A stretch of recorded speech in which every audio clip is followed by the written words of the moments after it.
Good morning. This is Mix Matters on 101.9 The Mix. I'm Susan Winsek. Today's show is for anyone who likes a clean closet, a clutter-free kitchen, or a well-appointed office. A professional organizer shares her tips for making it happen. We'll hear her tech choices and ideas on what the heck to do with all those trophies our kids are getting. Welcome in. Today we're talking about the never-ending quest of getting organized. The new year gives us a new opportunity to get our act together. Our guest today is an expert in this field. Amy Traeger is president of the Chicago chapter of NAPO, the National Association of Professional Organizers. Amy, welcome to our show. Thanks for having me. How long have you been a professional organizer? I've been in the organizing industry for about 9.5 years now. I started the first 3 or 4 years working for other organizing companies, and then in 2006, I started my own business. The field of professional organizers seems fairly new, is it? It's actually been around for about 25 years, at least the Professional Association has. But really the past 10 years or so is when the organizing industry has really become sort of popular and more well-known. Were you one of those kids who never lost a Barbie shoe? Were you always organized? I was definitely always organized. I would sit down in front of the junk drawer and clean it out for fun when I was little and things like that. So it's built into me. Okay. You found your niche. I did, yes. And a whole sisterhood and brotherhood of others like you. Absolutely, yeah. There's definitely more than just me out there. I feel as though it's almost an ongoing, almost an obsession with us to be organized, to get organized. Not only do we see it in magazines all the time, but there's this constant, drumbeat of get organized, organize your closet, organize your office, organize your workspace.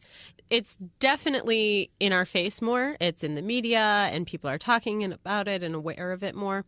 And I think part of that is the craft type shows like Martha Stewart and some daytime talk shows are touching upon it, or design shows, and also the shows that feature organizers and organizing projects. But people in America now also have more and more stuff than ever, and that certainly causes a need for figuring out where to put it and what to do with it. You know, as you were mentioning those TV shows and all the stuff that we have, brings to mind the TV show Hoarders. Mm-hmm. What do you think about shows like that? Well, there's sort of a catch-22 with it. It's really great that it allows more people to know that these services exist and that they can get help if they need it or if someone they know needs it. And that there's a little bit less of a stigma, perhaps, on people who have serious issues related to chronic disorganization or hoarding. However, because these shows are a half hour or an hour long and you see miraculous results, sometimes it gives people unrealistic expectations as to what the organizing process will work and how it will look. So sometimes that takes a little bit of a discussion to tell them, well, that was a crew of 50 people for 48 hours straight, and that's a really big budget. And if you have that, great, we can make that happen. But otherwise, here's a little more realistic plan. Have you had experience with hoarders? I have. I've worked in the background crew for a taping that took place in Milwaukee last year. And it's a really interesting experience to see how the show gets taped. But outside of that, I do work with probably 3 or 4 hoarders a year that are just regular, everyday people that have some challenges with their stuff. And is it kind of one of those things that the hoarder needs to come forward, admit they have a problem? Or is it usually like a backdoor kind of thing, like a family or a concerned neighbor or maybe a town gets involved? Well, there's a little bit of everything when they reach a point where they're contacting a professional of some kind for help. Sometimes it's a family member or a neighbor. Sometimes it's the actual person with the issue or the problem. And as long as the person whose stuff we're working with and we're looking through, as long as that person is agreeable to the project and is ready for some help and ready to let go of some things, then we're good to go. If that person's still resistant to it, then we're going to have some problems. Well, you see that on the shows, too, where even initially people are like, okay, I think I'm ready to do this. But then when the actual day comes and they're loading stuff in the dumpsters, It's like, holy cow, you really only let go of a little bit of stuff. Sure, yeah. Managing expectations and being realistic is a definite part of that, and managing emotions, too. So it can be a very emotional process for some people. Yeah, I guess you don't think about that. I know how nice we feel when the desk is clean or the kitchen is organized or a closet is nice and tidy. Sure. And you just think of those good feelings, but you don't think about all the other emotions connected to being organized, having an organized space. Right. So there's the facet of the emotions attached to the things, the memories associated with them and who gave them to you and that sort of thing. And then the best way I can explain sort of the anxiety that comes up with being organized is if you're very organized to begin with, and then suddenly you walk into your, say, office and it's covered in paper and you can't see the floor of the desk, you're going to feel really anxious and upset if you're used to everything being pristine. Well, the opposite is true for people who have hoarding problems. They become used to the piles and the clutter and walking over piles and things like that. And when suddenly all of that's gone, it can be very nerve-wracking. Oh, I never thought about that. Yeah. Mm-hmm. That would make people uncomfortable. Yeah, to have that change. It can. Yeah. Mm-hmm. Yeah. We're talking with Amy Traeger. She is a professional organizer here today to give us some tips on getting it together, getting our act together, getting organized, and staying organized. One of the first things I think we all want to do when we decided we're going to get organized is to go out and buy those bins. We're going to buy bins. We're going to buy file folders and desk trays and all kinds of things. Is that a good first step? It's a good step. It's maybe not the best first step. So the reason I try and resist buying products at the beginning of your project is because you don't know what you're going to be left with to store at the end. So usually it makes more sense to go through all of your piles or your categories and weed out the things you don't need or want anymore. Get rid of the garbage, the recycling, the donations, then see what you're left with. And from there, you can find the appropriate storage for it. So that way you don't waste your time or money going out and getting bins that aren't the right size or too much or too little of something. Say we want to organize a closet. Sure. Is that what we should do? Like remove everything first and then sort it into what to donate, what to toss, what to keep?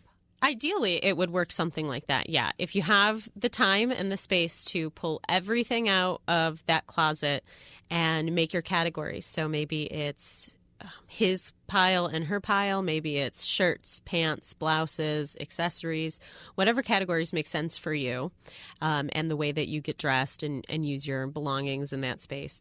So you make those piles. You go through each pile at a time to make your decisions. It makes it a lot easier that way. You can compare all of what you have and pick out your favorite pieces and really see, oh, I actually have 30 white blouses and I didn't realize that sort of thing. And then you can see what you're left with and put it all back accordingly and make it fit for what you have left. And that's where the bins or the special hangers or things like that would come in. Exactly. So when you meet with someone initially, do they hire you to organize a closet or help us organize our basements? How does it work? Yeah, they might. There are a lot of different organizers and organizing companies in Chicagoland, and a lot of them have specialties. So if you're looking for something specific, you might want to find an organizer that deals with that as their specialty. That being said, there's a lot of organizers out there that can help with a variety of different topics as well. So sometimes it's a specific project that somebody calls about, they want to tackle a specific room or a storage area, or the kitchen cabinets really bother them, but they feel comfortable about most of the rest of the house. Sometimes after that, they'll see the great results of that space and it will start to spill over into other areas and we can tackle more projects. And other times that project's done and it feels good and that's all we need and we move on and work with the next person. How does someone find professional organizers? Do we just go online? You can, yeah. The National Association has a website, which is napo.net. It's napo.net. And here locally in Chicago, our website is napochicago.com. And you can go on and get information about our meetings and our educational opportunities, as well as find an organizer that is near you or has a specialty that you're looking for. What happens when one person in the house is all set to be organized and no one else in the house is set to be organized or wants to follow through with the plan? Yeah, that can be a challenge. The best we can do is help that one person who is ready to get organize their things, get a system going that helps them, and hope that the rest of the people in the household can see the benefits of that and appreciate it and start to help out a little bit more and take responsibility for their things and get them organized as well. But you can't really force someone to get organized. You're right. That's a challenge. Yes. Yes. Because we have visions of things looking nice and neat, but not everyone in our house shares that vision. That's true. That is true. And it leads me to think of the kids' things. Mm-hmm. A lot of times we have our children's artwork. We have all kinds of papers, things that need to be signed and all that and returned. What are some good tips you have for us when it comes to corralling our kids' stuff? Sure. Yeah, the kids do come home with a lot of paperwork from school, and it seems like almost daily now. So if it's artwork, you can do a couple of things. There are some great frames out there that make it really easy to slide a sheet in and slide a sheet out. So as the kids bring home pieces of artwork, you can slide the newest one in and display it for a little while, slide that out and put the next one in. So that's kind of a neat feature, makes the piece feel a little special. It's a little more formal than just putting it on the fridge with a magnet. And it allows the rotation to go a little more quickly so piles don't accumulate. Another good idea for artwork is to take pictures of it as it comes in, and then you just have a digital file or a photo album filled with photos of the artwork so you can remember them and appreciate them, but you don't have stacks of these huge pieces of paper that maybe are crinkly with paint or have things glued to them or are awkward sizes to store, things like that. As far as paperwork goes, homework, things to sign, stuff like that, we want to make sure that there's a designated place for it to go so the kids know where to put it so the parents can find it and the parents have a place to look to find it. And there's not this constant searching through backpacks and where did it go and where does it go now. And that way, once that bin or file is full, or if it's the end of the day, the end of the week, the parent or the child knows that's where to look, that's where to go through things and see what they need to tackle. So really it's about designating a spot and keeping up with it. Do you follow the philosophy that you handle a piece of paper once? Ideally, if you can, yeah. Sometimes that's not realistic, but if you can manage that, you're in really good shape. Mm-hmm. Yeah. We're talking with Amy Traeger. She's a professional organizer and president of the Chicago chapter of the National Association of Professional Organizers, NAPO.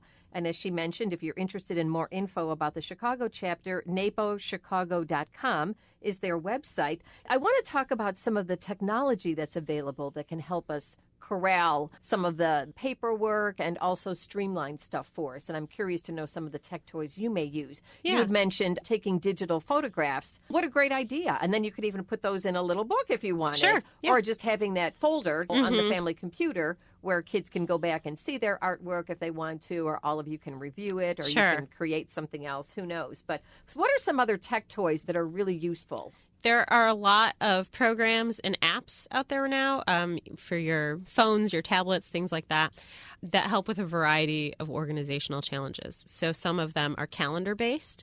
So they have built-in reminders and color coding, and they're shareable so multiple people in the family can use them. So there's some really great features in calendar apps and reminder apps. Evernote is a really popular one right now, and that one seems to do almost anything that you want it to do, reminder-wise, and taking notes, things like that. There are some programs that can help with finances. People are used to QuickBooks and Quicken a lot, but there are a lot of free ones or either internet-based ones. Mint.com is a really popular one right now for managing finances, and that also helps cut down on paper bills sometimes. I want to just backtrack a little bit about the calendars. Sure. So do you need a program that works with everyone's phone in the family, or just keep one calendar? Because I can see where there could be confusion with people loading in different dates and stuff. Is there a program that coordinates all of it? Well, the easiest one I know of is actually free, and that's Google Calendars. You can have it on your phone or tablet and the computer. It's available wherever you have internet, and you can share it. So one person can set up their calendar and then share it with everyone else in the family. And as long as they have access to the internet, They can add to or edit the calendar, and you can set those controls. So you can say that the kids have the ability to add things to the calendar, but they can't delete things off of mom and dad's calendar that they've already added to it. So there are some restrictions in place there if you want, which is handy, especially if kids are younger and maybe still learning how to use the program or the computer. But it's nice because, again, there's color coding involved. There are reminders built in with Google Calendars, things like that. Nice. Those are great tips. And tech toys can be so helpful. Sure. I mean, why not use the technology? I've made the leap to an online calendar, Uh-huh. but it really took me a while to get away from that hard calendar. Yeah, it does take some getting used to. And if you really are more comfortable with a paper calendar, there's nothing wrong with keeping with that paper calendar. Technology can make some things easier, but for some people it makes you really uncomfortable and it doesn't make sense. And if paper works, stick with it. Do you suggest we give ourselves like a time frame as far as getting used to this technology or a new kind of system? Yeah, any system, I would say give it at least 3 weeks of solid effort.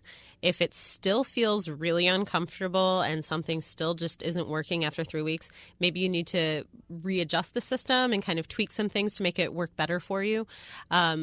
But usually after 3, maybe 4 weeks, if you've really been concentrating on working your system, then after about that much time, it should start to feel like habit and you don't have to think about it as much. Or else you can see where the gaps are or Right. what you need to fix. Yep. And does that go along not only with our technology tools, but with general our organization efforts? Absolutely. Yeah. If you've completely reorganized the kitchen and the silverware and the plates are someplace new, it's going to feel really strange for the first week or so. But if you keep reminding yourself that, the plates are over here now, then after those few weeks, it'll make sense and it should feel like habit. What do you find are some of the bigger mistakes that people make when it comes to getting organized? The most common one that I've encountered is that people think if it's in a container, it's organized. Oh. And that's not necessarily true. It might be, and that might be a good first step if you need to corral paperwork, say, from the entire house. If you want to toss that all in a bin so you know where everything's at, then you can sit down and go through and make files and things like that. That might be a good first step. But throwing things in a decorative box just to get it off the floor or off the counter doesn't necessarily mean that you're now organized. Ah, good point. Because we like to think that as long as we've got that label maker Right. and it's in a container, we're good. Right. We're organized. Sure, sure. But there's more to it than that. Yes, there can be. So let's talk about, say, organizing your desk. Okay. Do we want to start by organizing the desktop? Do you want to dig into the drawers? What's the best way to go about it? Clearing off the desktop usually feels the nicest because then you have this surface, you can start working on your desktop again, that sort of thing. Sometimes it might make more sense to start with the file drawer, especially if you have a system that maybe you made a couple years ago and you have to remember what's in there and what files you even have, because then you can clear out and make new space in that file drawer. And then as you clear the desktop off, you have a place to put it. So sometimes that might be a good way to start as well. When we're first attempting to clean up our desk or our office space, for instance, what should we do? Do we want to make a list first, or do we start with our goals first, or do we start with just clearing clutter? Having an idea of what your goal is a really important first step. So you want to know what you want your final end game to be. You want to know what you want this space to be used for and who will use it, and then can set up accordingly. So if you know the space is for the entire family, you're going to want to keep that in mind as to what gets stored where and who can reach what. If the space is just for you, you've got a lot more leeway and you can set it up really specifically to your needs and what tasks and activities you'll be doing in there. If someone is looking to organize their home office, I imagine that can be a little more challenging when you're involving Sometimes. other people. Yeah. And sometimes the home office might just be a corner of the kitchen counter. So there sometimes is some spatial challenges. We have to fit in paperwork. We have to fit in supplies. We have to make it kid-friendly or kitchen splash-friendly. So it really depends on the space, how much space you have and what room it's in, that sort of thing. But there might be homework being done at the desk. There might be just sort of for fun things like Facebook or Pinterest. There might be bills being paid, or mom and dad might be even working from home sometimes. So there's a lot of different factors and activities that you can sort of tackle and come across when setting up a home office. Do the same rules apply for setting up your home office? Like once you've got it in place, should you give it a couple of weeks before you start tweaking things? Yeah, unless you notice something right away that you thought was going to work perfectly, and then once you start doing those activities, you thought setting up the bills in this manner would be perfect, and then you go to sit down bills and it just doesn't work at all, go ahead and tweak and find a new system, because paying bills is kind of important. So other than that, if it's something that just right away isn't going to work, other than that, then you can definitely put in those few weeks before you try and tweak and change things around. And do you think it's something that mom can just tackle herself, or do we need to involve everybody who's going to be a part of using that office space? At the very least, if mom's going to tackle setting up the new system herself, at the very least, when she's done setting it up, she needs to give everyone else who's going to use that space a tour. So she needs to tell them what went where so they know where to put it back, because then mom doesn't have to worry about picking up after everybody in that area. And they don't have to then come to her and say, I don't know where this is and where did that go? And they can then give some feedback too, that, maybe she thought the games would be really great on this shelf, but then when the kids are shown where they are, the kids can't actually reach them, something like that. So at the very least, they need to know where things went at the end of the day. As you're talking, I'm thinking about all these professional tips, something a professional would think of maybe, and not us regular folks. Sure. It's a really similar idea to having an interior designer come in sometimes. Your house already looks nice, but maybe you want some new colors or the furniture needs a new arrangement. And if you've had the couch up against this wall for the past 10 years, when somebody says, oh, we can move it over here, maybe it's just something you never even thought you could do before. So sometimes just a fresh set of eyes can give you a really great perspective. Absolutely. Even when it comes to organizing, why are you keeping this? Why do you still have this thing, this jacket or whatever that's, outdated? Yeah, it's really easy to sort of gloss over it or just move on to the next thing. If it's something that's been there for 15 or 20 years, because you're used to seeing it, it doesn't really bother you. But when a relative stranger says, tell me about this product and why is it here? And you have to vocalize that, it kind of gets you to think about your reasons as to why you're keeping some things. And I think a lot of us have things for sentimental reasons. Sure. Someone special gave it to you, or it was the last thing that someone might have given you. How do we corral all that sentiment? Or how do we organize it, I guess? Sometimes people choose to simply make some memory bins or memory boxes that if they're feeling sentimental, they can go and look through and remember a particular time in their life or particular people. Other people like to display those pieces.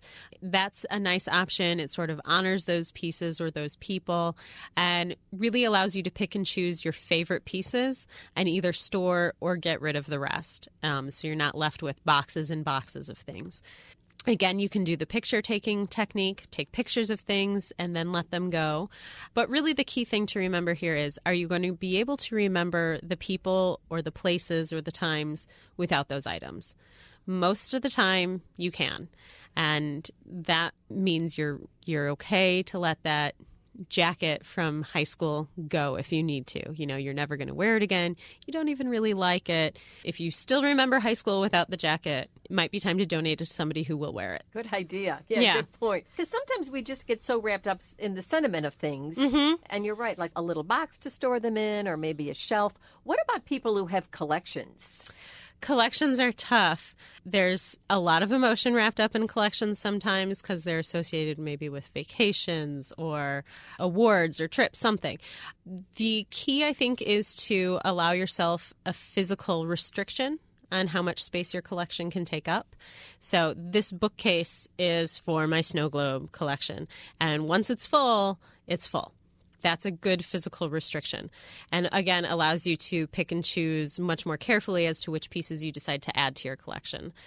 There's also a really high misconception on value of collections. People are always determined that their collection is worth far more than it ever really is. So sometimes doing some research on the actual monetary value of your collections might give you some perspective as well as to how much you really want to keep. You mentioned awards, and it seems like our kids get a lot of trophies these days. Oh, yeah. Trophies and medals for all kinds of things. How do we corral that over the years? Sure. Depending on how old the child is, I usually have the child start by picking out which trophies really mean something to them. It's really surprising how big of a difference there is between what mom thinks is really important and what the kid actually remembers as being important. So sometimes getting the kid involved and picking out what's important to them is a really good start. And then from there, you can pick and choose maybe a really fancy one or one that was really important to mom and dad and kind of work your way down from there. And then who takes trophies? Goodwill? Goodwill actually does take trophies. There are a lot of sort of crafty people that visit resale shops and thrift stores that sometimes make those trophies into other things. So, you can always donate them. Sometimes even sports stores or award shops can repurpose them. And that's always a good rationale for me, is I'm thinking, you know what, this isn't doing anything for me in my basement. Maybe someone else can use it or do something with it. Absolutely, yeah. Good reason to move it on out. Mm-hmm. Yeah. If somebody else can enjoy it and you're just storing it in a box somewhere, it's a really nice feeling to let that person enjoy your product. Absolutely. Anything else you want to tell us about being a professional organizer or getting it together, helping us get organized? Well, I think the most important thing is that if you find that there's any kind of challenge that you or someone in your house is facing regarding getting organized, it's really a good idea to reach out to a professional. And it doesn't matter if you hire them or not. Sometimes they can point you in the right direction if you're interested in working on a project yourself. They can tell you where to get some ideas or information, but they can really sort of guide you even if you don't end up working with them hands-on. And if you're interested in becoming a professional organizer, visit NAPO Chicago or napo.net and get some information about when there are educational programs and come and network with us, and we can get you moving in the right direction too.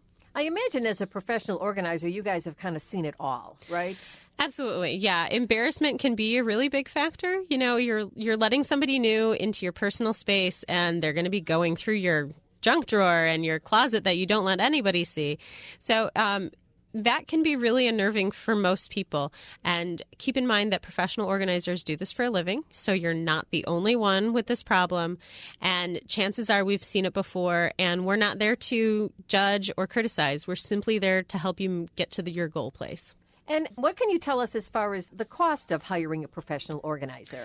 It really varies. All organizers set their own rates. Some charge by the hour, some charge by the project or package rate. They'll say so many hours for so much money, or they'll say we can do this room and this project for X amount. So that's a question to ask an organizer if you're interviewing them to hire. And the rates range. A lot of it depends on the type of project and your location. Somebody in the Loop who's doing a corporate office will probably cost a little bit more than somebody who lives out in Woodstock, Illinois, in a more rural area. And again, if people wanted to find a professional organizer, your website has that info on locals? Absolutely. They can find information on specialties, geography, and anything else they might be looking for. Well, thanks, Amy. I don't have any other questions. I think you've given us a lot of information. Help us get started with our checklist. And your website again? My personal website is amytraeger.com. And NAPO's website again is napochicago.com. Well, thank you so much for coming by. Thank you. Thanks for having me. Our guest again has been Amy Traeger, president of the Chicago chapter of NAPO, the National Association of Professional Organizers. And that's our show, Mix Matters, for this Sunday. Thank you for listening. I'm Susan Winsack, and this is 101.9 The Mix.